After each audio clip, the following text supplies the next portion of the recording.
Estamos passando o vídeo do IGC Partners e vamos para a nossa próxima palestra. Espero que vocês tenham gostado da conversa com a Adriana, ela é uma super inspiração e foi incrível ver, né, tudo que ela deu de dica prática sobre investimento, mas também de dica de carreira, de vida, enfim.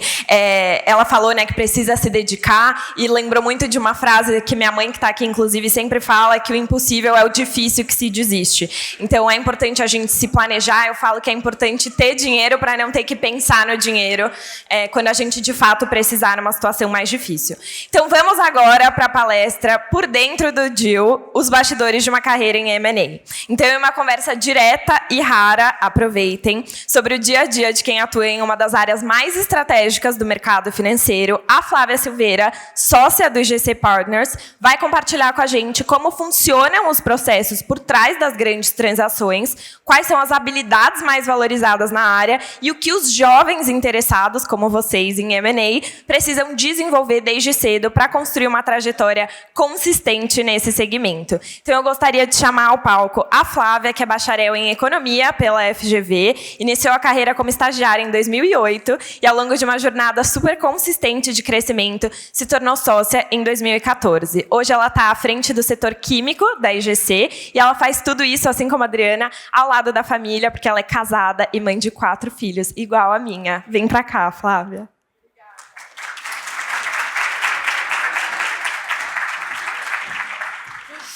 Oi, gente. Bom dia a todo mundo. Primeiro, obrigada a todos que estão aqui. Obrigada pelo convite, pessoal da Z Summit Intel. Para a gente é um prazer participar desse evento. E a ideia aqui hoje é trazer para vocês um pouco dos bastidores de uma carreira de M&A. Então, eu vou contar para vocês como que eu decidi trabalhar com M&A, por que efetivamente IGC, o que me fez continuar em M&A. Então, não só começar, como continuar, que eu acho que é super importante. Quais são atitudes que eu acho que são importantes nessa carreira, né? E, bom, espero que vocês gostem e depois, no final, eu abro para perguntas. Para a gente se conhecer, eu sou a Flávia, eu passei a minha infância inteira em Belo Horizonte, saí de BH aos 17 anos e vou contar para vocês por que eu saí de Belo Horizonte, por que eu comecei no mercado financeiro. Eu entrei na IGC em 2008, agora, dia 2 de maio, completo 18 anos de IGC, e me tornei sócia em 2014, e de lá para cá já fiz muita coisa, são dezenas de transações concluídas com sucesso, seja assessorando venda, assessorando nossos clientes a trazerem fundos de private equity. Então, tudo isso eu fiz aí ao longo dos últimos 18 anos. Sou casada com Marcos Bauer, CMO da Procter & Gamble. Nos conhecemos na faculdade, então essa época de juventude para mim foi super, super frutífera. E tenho 4 filhos, que é o amor: Antônia, Martina, Otávio e Romeu. Martina com 8 anos, Otávio com 7, Antônia com 4, Romeu com 1 ano e mais 2 cachorros. Então, dá para fazer tudo isso, trabalhar no mercado financeiro, ter uma vida super agitada e conseguir conciliar com família também. Acho que está um pouco... Bom, deixa eu contar para vocês, primeiro, rapidamente, sobre IGC. IGC é a maior casa de fusões e aquisições da América Latina. A gente começou em 1997, fomos fundados pelo Dimitri, e 1 ano depois se juntou o Daniel.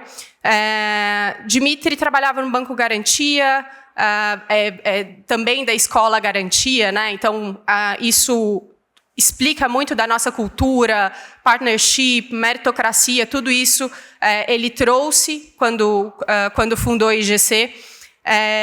Mas tem um diferencial que para nós é fundamental, que é o seguinte: Nossa cultura, nosso grande objetivo é ganhar muito dinheiro e ser feliz. Então, não adianta só ganhar muito dinheiro se a gente não conseguir conciliar felicidade nesse combo.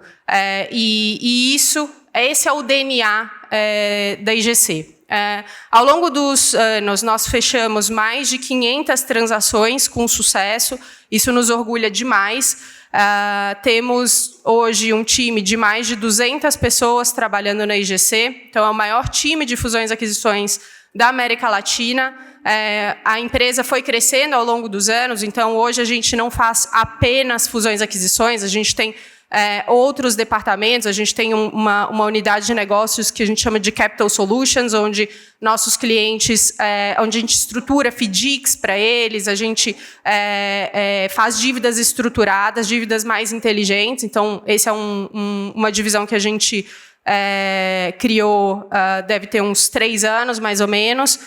Somos em 35 sócios e a gente tem presença também nos Estados Unidos. A gente tem um escritório em Miami com um time local, um time de americanos que assessora os nossos clientes nos Estados Unidos. A mesma coisa que a gente faz no Brasil, que é assessorar sell side, a gente faz nos Estados Unidos. Então, esse escritório em Miami a gente abriu, deve ter uns 2 anos mais ou menos. A gente já tem um time que está crescendo, a gente aposta muito no mercado americano.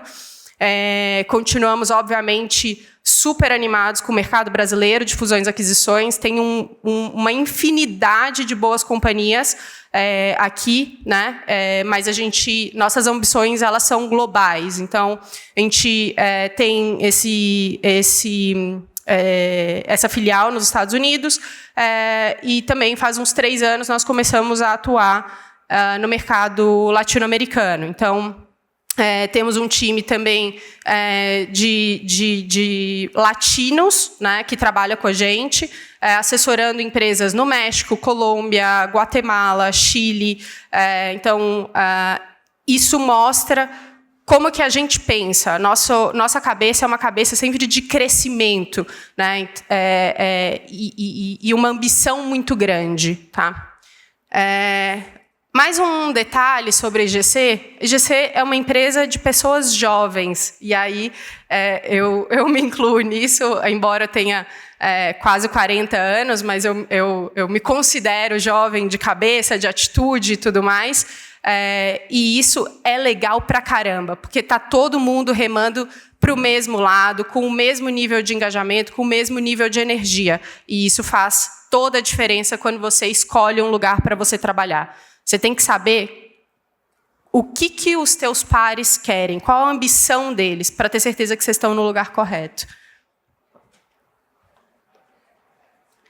Um pouco de números, sempre importante trazer números. IGC é a líder incontestável em fusões e aquisições na América Latina, sell-side, aqui ranking. Então, a gente fecha mais transações do que qualquer outro player de M&A na América Latina. Estamos falando aqui de sell side, então, se pegarem mesmo, a gente admira muito nossos concorrentes, Itaú BBA, BTG, BBI, Santander ali embaixo, UBS, enfim, mas com bastante humildade a gente conseguiu criar um modelo de negócios que é absolutamente diferenciado no que diz respeito a M&A sell side.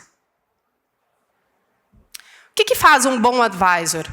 Bom, o bom advisor ele precisa construir um melhor deal para o seu cliente no timing certo e sem colocá-lo em risco. Né? O bom advisor de fusões e aquisições ele controla o ritmo do deal e ele controla o desfecho do deal.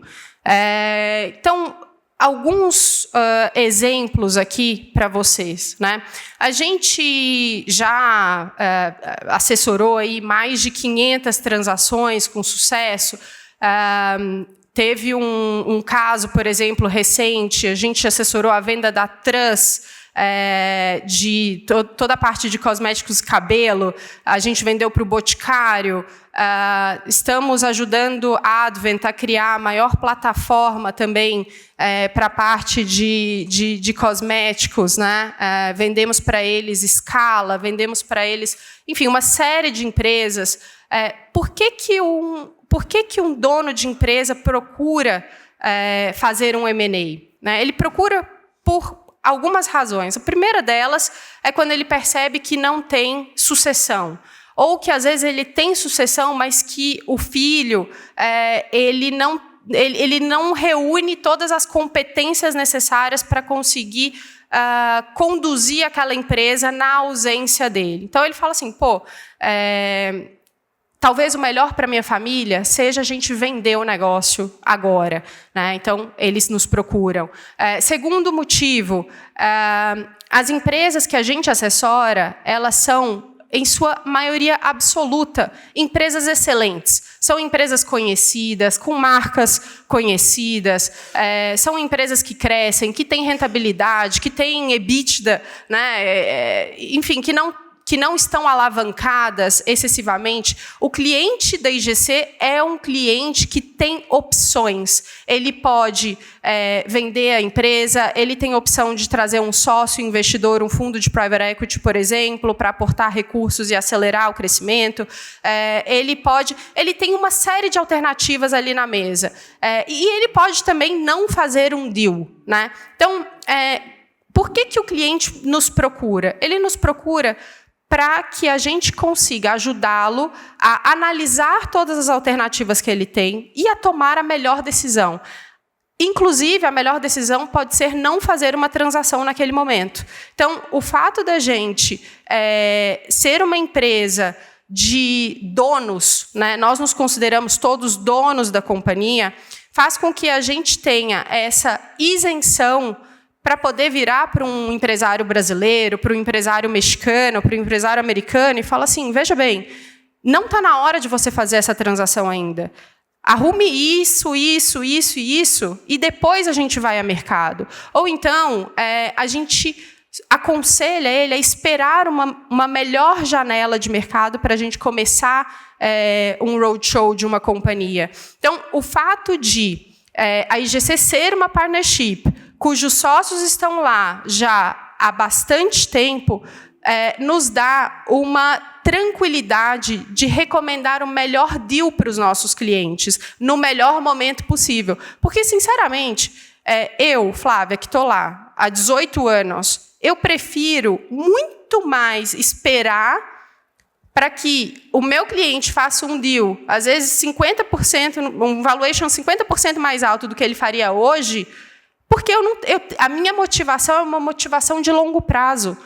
A gente não tem uma cabeça imediatista. Eu acho que isso faz toda a diferença. É um alinhamento total de interesses entre o que o advisor faz, né, e o que o advisor recomenda e o que o empresário deseja.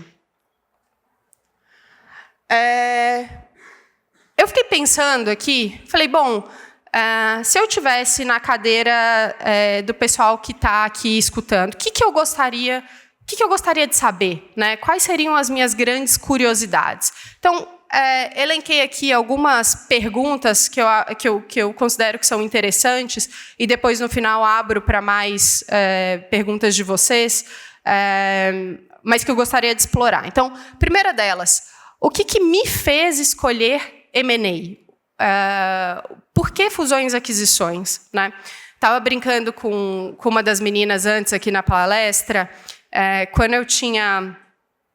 É ruim não, a gente poder andar, né? Tem que ficar aqui parado, eu fico me movimentando, se deixar. Mas quando eu tinha 15 anos, meu pai me chamou para uma conversa. Ele falou o seguinte, Flávia, eu queria saber se você considera que você tem alguma grande inspiração, você tem algum desejo, você tem alguma grande vocação na vida? Aos 15 anos, ele me chamou para perguntar isso. Eu pensei, falei, pai, não consigo te responder agora. Preciso de uns dias. Fiquei refletindo aquilo. voltei 2 dias depois e falei, pai, eu não tenho vocação. Não tenho vocação. Não tinha nada óbvio na minha cabeça que eu falasse assim, nossa, eu nasci para fazer isso. E aí ele, muito sábio, virou para mim e falou assim, filha, se você tivesse me falado que você tem uma vocação, eu ia te falar, siga a sua vocação. Como você não tem vocação, o meu conselho de pai para você vai ser, trabalhe com aquilo que vai te dar dinheiro. Falei, nossa, é isso. Ele falou, vai ser meio caminho andado para a sua felicidade. Você ter dinheiro vai ser meio caminho andado para a sua felicidade. Você vai ter que trabalhar de qualquer maneira. Então, trabalhe naquilo que vai te dar dinheiro. Aí eu falei, poxa, vou fazer economia. Vou sair de Belo Horizonte. Então, aos 17 anos, decidi sair de Belo Horizonte, não tinha família, zero em São Paulo, zero. Vim para cá, passei no vestibular da GV e fui cursar economia na GV. E assim começa a minha vida no mercado financeiro. Nem sabia ainda, né? Mas assim começa a minha vida no mercado financeiro.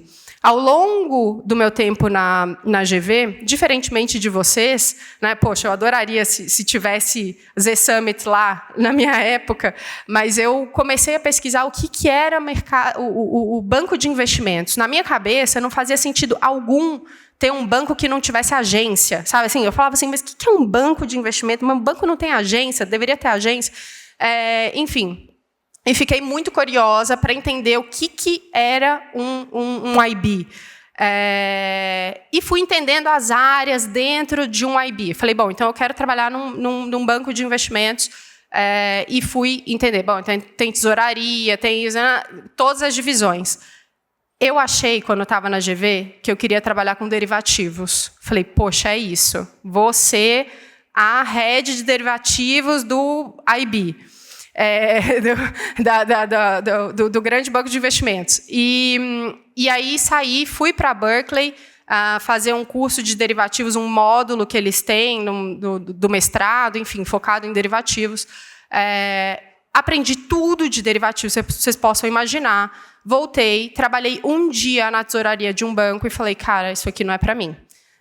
Não gostei. Falei, pô, e eu dei muita sorte, porque minha cabeça já era uma cabeça de longo prazo, né? Eu sabia que aquilo não ia trazer minha felicidade. A minha segunda alternativa era trabalhar com M&A. E aí, nessa hora, eu falei, bom, trabalho com M&A em algum grande banco, né? Ou trabalho em M&A em alguma boutique de M&A. E aí, nesse momento, eu tive uma entrevista lá na IGC e me falaram o seguinte, Flávia, aqui você vai crescer na medida da tua entrega, da tua performance. A gente vai te dar corda. Falei, cara, é isso. Eu confio em mim. Eu sei que eu sou boa. Eu confio em mim. Eu vou trabalhar nesse lugar. A IGC já tinha um nome na época, já tinha feito alguns deals interessantes, mas era uma empresa de 15 pessoas. Então, assim, tomei um risco aqui. Tomei um risco de falar assim, cara, não vou trabalhar num grande IB e vou trabalhar nesse lugar. E adorei. Então, o que me fez escolher M&A é conseguir me relacionar com as pessoas, conseguir entender as empresas. Vocês não têm uma noção do quanto que a gente conhece dos bastidores das empresas, do modelo de negócios dessas companhias. Quando você trabalha com M&A, você só trabalha com gente inteligente. É impressionante. É só o empresário bem-sucedido. Ele filtra absolutamente o teu universo de interlocução. Né? Então, você passa a beber de fontes riquíssimas. São empresários muito bem-sucedidos, são investidores globais de fundos de private equity, são CEOs de multinacionais. Então, assim, é uma cultura, é uma imersão muito interessante do ponto de vista pessoal. Isso, para mim, faz toda a diferença. Né? Estar num meio de gente bem-sucedida. O que me fez escolher a IGC? Já falei para vocês, queria um lugar onde eu pudesse crescer na velocidade da minha performance. Encontrei na IGC esse lugar. Em 2014, me tornei sócia. O que me fez permanecer tanto tempo? Dinamismo. Então, assim, não me põe para fazer a mesma coisa todos os dias. Não é o meu perfil, né? Eu preciso de uma coisa assim, cada dia a gente tem uma rotina diferente. Esse ano, por exemplo, dia 7 de janeiro, tive que desenrolar uma negociação que tinha ali, estava com alguns problemas em Israel. Então, peguei avião, fui para Tel Aviv, negociar, resolvemos e ao mesmo tempo, conseguimos resolver em um dia. No dia seguinte, consegui visitar Jerusalém, que era um sonho meu. Então, você vai conciliando a sua vida pessoal com a sua vida profissional. Voltei de lá, fizemos um roadshow nos Estados Unidos de um cliente nosso. Voltei de lá, no mesmo dia o avião pousou aqui, peguei um avião e fui para a Espanha, fazer um roadshow de um cliente nosso de químicos, que tem uma planta de químicos, uma petroquímica gigantesca no interior da Espanha, e a gente foi com esse cliente para fazer o roadshow dele. Então, é muito dinâmico. O que me faz permanecer num lugar é saber que a gente vai ter clientes diferentes, que a gente vai participar do momento mais importante da vida profissional desses clientes, que são companhias que foram fundadas pelo pai, pelo avô, elas estão na terceira, às vezes na quarta geração. E eles nos escolhem para conduzir esses processos. É uma responsabilidade enorme você participar e você ser escolhido para liderar e para dar o melhor conselho possível para aquelas companhias. Lembrando que são empresas que empregam centenas de pessoas, milhares de pessoas. Então, a gente está movendo a vida dessas pessoas também. De uma certa maneira, eu me sinto como uma participante, né, desses grandes movimentos que acontecem. Então, clientes nossos que nos procuram para trazer um sócio investidor, por exemplo, que capitaliza essas companhias, e usa esse dinheiro para abrir novas plantas, para fazer expansão, para fazer uma revitalização, para comprar um concorrente, para entrar numa nova linha de negócios que anteriormente não seria possível com capital próprio. Então, assim, a gente se sente participante da história dessas grandes empresas com as quais a gente é convidado para trabalhar e para assessorar. Dia a dia de um M&A Advisor, super dinâmico, né? Obviamente que assim, esse dia a dia e essa rotina ela vai mudando de acordo com a tua senioridade, né? Quando eu comecei, o meu dia a dia ele tinha um determinado formato. Esse dia a dia foi sendo alterado à medida que a gente foi crescendo e que eu fui ficando mais velha, né? Que eu fui ralando pra caramba. Então, hoje, o meu dia a dia ele é extremamente dinâmico. Viagens, muitas viagens. Teve um ano, eu contei para vocês que eu tenho 4 filhos, né? Então, ano sim, ano não, praticamente nos últimos 10 eu tive grávida. E aí, teve um ano específico que eu não estava grávida, que eu peguei 106 voos em um ano. É uma loucura. Deixava minhas crianças na escola, ia para Congonhas, visitava o cliente, voltava, porque eu sou da escola do presencial. Eu gosto de estar com o cliente, a gente gosta de estar junto, a gente faz questão. Então, muitas viagens. Segunda-feira vou para Florianópolis, por exemplo, e volto à noite. Terça-feira estou em Ribeirão Preto. Os clientes estão espalhados pelo Brasil e agora espalhados pelas Américas, embora eu cuide dos clientes que são do México para baixo. Estados Unidos é um time apartado, né? Mas muito dinâmico, e cada empresa tem uma maneira diferente de operar. Cada pessoa, cada empresário tem as suas dores, e a gente precisa entender o que é sensível para cada um, e não necessariamente diz respeito a preço. Então, assim, tanto é que vocês estão vendo que eu não estou falando muito aqui de valuation, parte técnica, roadshow. Isso é básico. Todo mundo tem que saber muito. Você tem que saber fazer valuation, você tem que fazer todos os métodos, fluxo de caixa, tem que saber explicar o que é o WOC, o que é G, o que é tudo, se é APM. Isso é o básico. Isso não te faz um deal maker, que é a última pergunta que eu me fiz. O que te faz ser um deal maker é conseguir se colocar no lugar do seu cliente, daquele empresário, e pensar: o que eu quero dessa transação? Qual é o formato de transação que me deixaria o mais feliz possível? Muitas vezes o nosso cliente ele não sabe o que ele quer. Muitas vezes ele chega para a gente e fala assim: Flávia, eu sei que eu preciso fazer alguma coisa, mas eu não sei exatamente o quê. Me ajuda? Me ajuda a entender as possibilidades que a gente tem?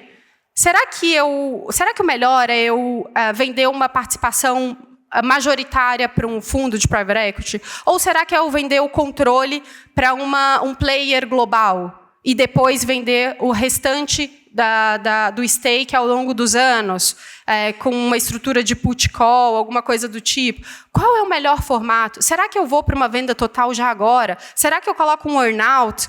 O meu futuro está brilhante.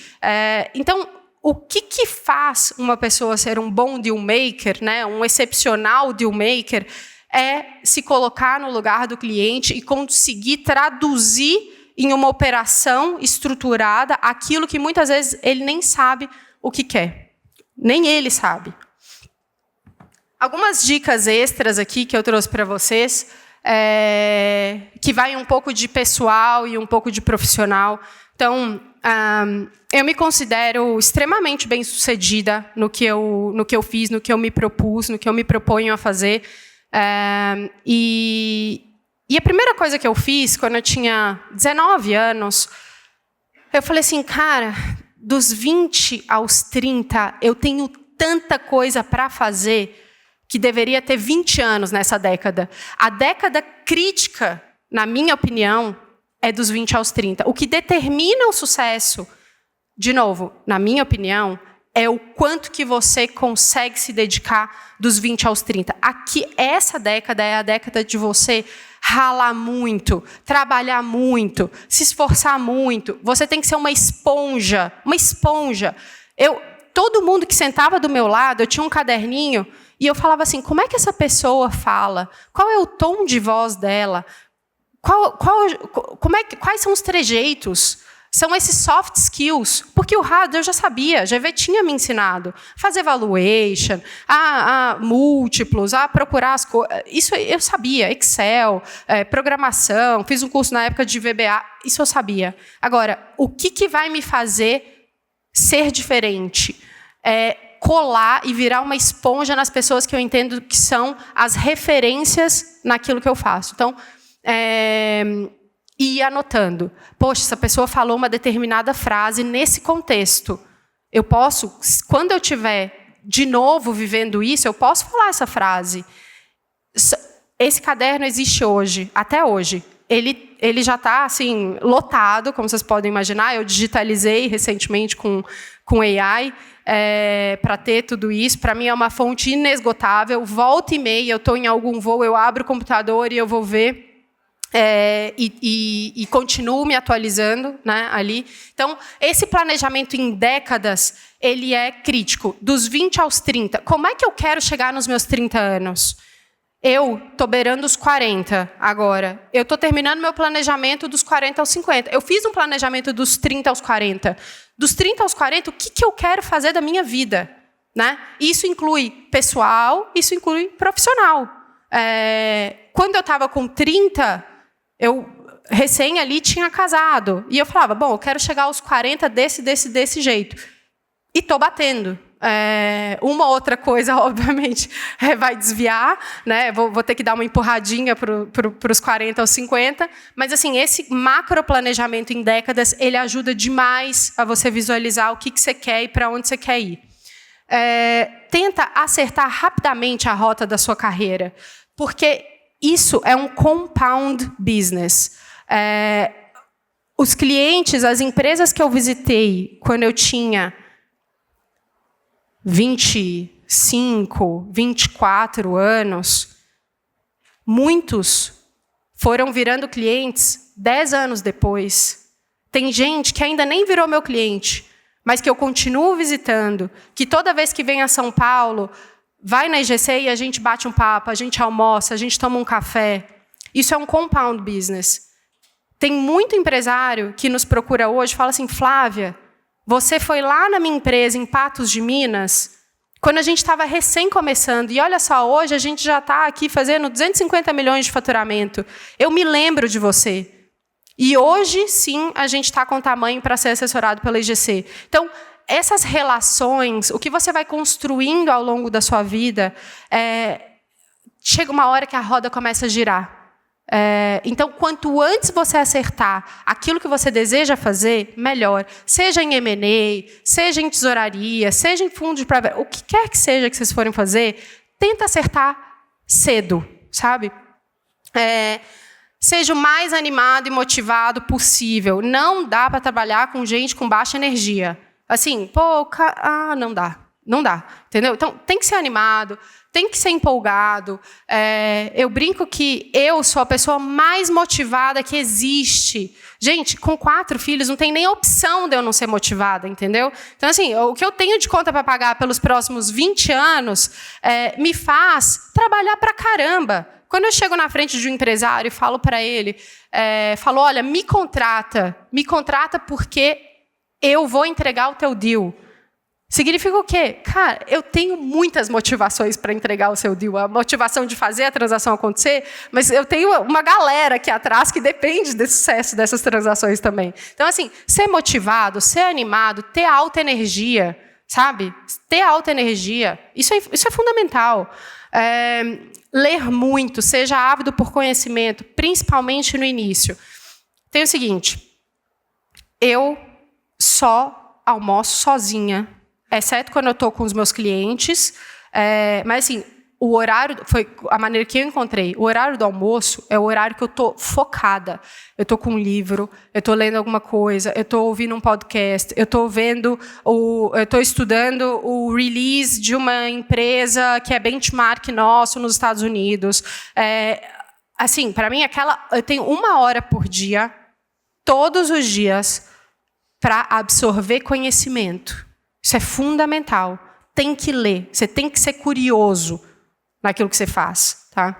E, por último, viva com intensidade. Eu brinco assim, não me convida que eu vou. Então, assim, Flávia, tem uma palestra para fazer no Z-Summit, não sei. Vou. Quer ir? Quero. Quer ir para um casamento no Pará? Não sei. Quero. Essa atitude, esse brilho no olho, essa vontade de entregar, de fazer, de crescer, de expandir, de ganhar muito dinheiro, de viver a vida na sua completude. Gente, isso assim, é uma delícia. Então, no que vocês puderem, sejam intensos no trabalho, intensos nos relacionamentos, vivam com intensidade, sabe? O que vocês têm para viver. Vocês são todos aqui muito jovens, eu acho que todos têm um futuro incrível pela frente, mas não sejam mornos naquilo que vocês escolherem para fazer da vida de vocês. Tá bom? Obrigada, eu vou abrir para perguntas e estou aqui à disposição também depois para alguns minutinhos.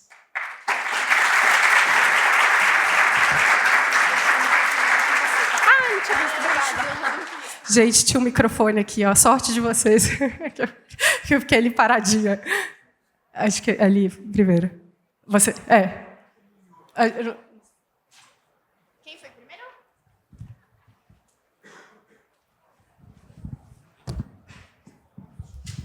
Bom, Flávia, Júlio, vindo de Londrina.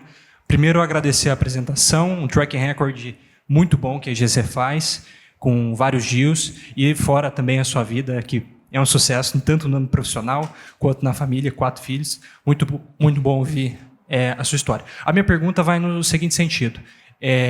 Dentro de todos esses deals que você já participou, quais são as características dos melhores deals que você já fez, ou que você já viu?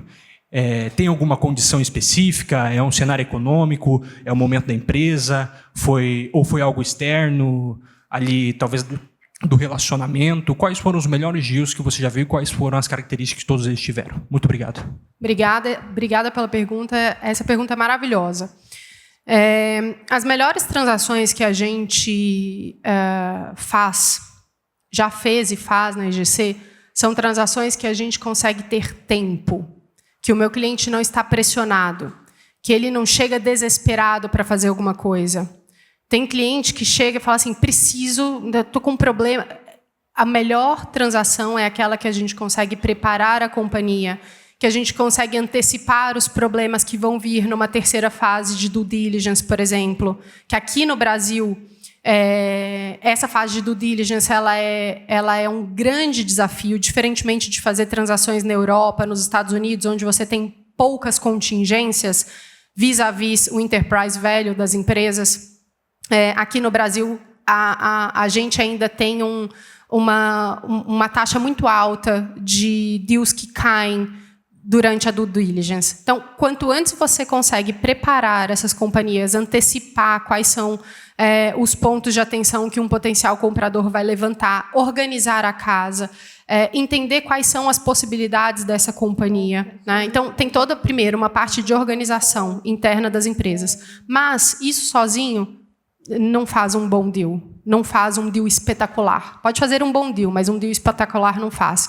O que faz um deal espetacular? Quando você junta uma empresa que está preparada, organizada, com uma empresa que tem um caminho de crescimento. Então, assim, vender empresa que está num voo de cruzeiro, você não vai conseguir capturar o múltiplo máximo possível dessa transação. A hora de vender é quando a empresa está assim, ó. Quando você tem muito para entregar ainda, quando você já entregou bastante, então você não está vendendo um sonho, mas, ao mesmo tempo, o teu futuro é maravilhoso pela frente. Então, esse é o segundo fator, crescimento. E o terceiro fator, que para mim é o mais importante de todos, é a janela do mercado. É o momento do mercado, o timing do mercado. Ter um comprador ávido por uma aquisição, cara, você arrebenta de ganhar dinheiro. Então, monitorar a temperatura do mercado e saber a janela desses compradores, conseguir imprimir competição no processo.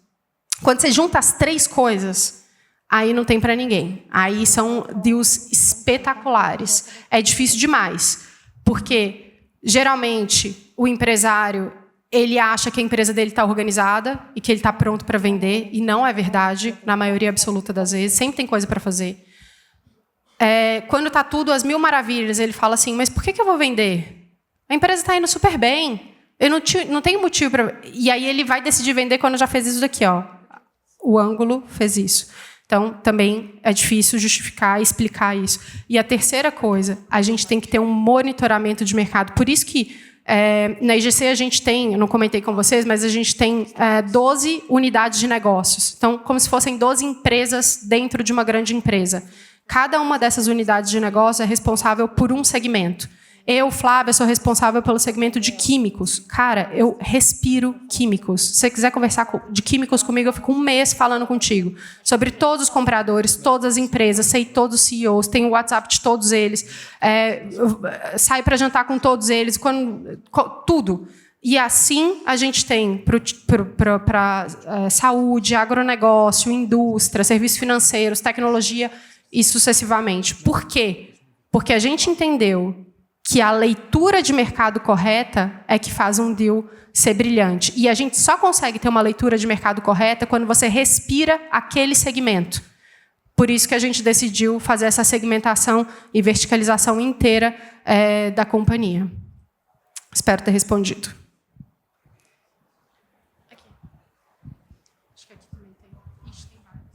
Bom dia, Flávia, tudo bem? Me chamo Álvaro. Muito obrigado pela palestra, foi muito incrível aprender com você. E a minha pergunta é, qual foi o deal mais difícil de fechar que você aprendeu uma grande lição ou que você usou uma lição que você já tinha aprendido para fechar esse acordo? Olha, todos os deals são muito difíceis, eu vou te dizer, é verdade. Assim, não tem transação fácil. Volta e meia, eu chego em casa, falo pro meu marido, falo assim, cara, por que eu escolhi isso?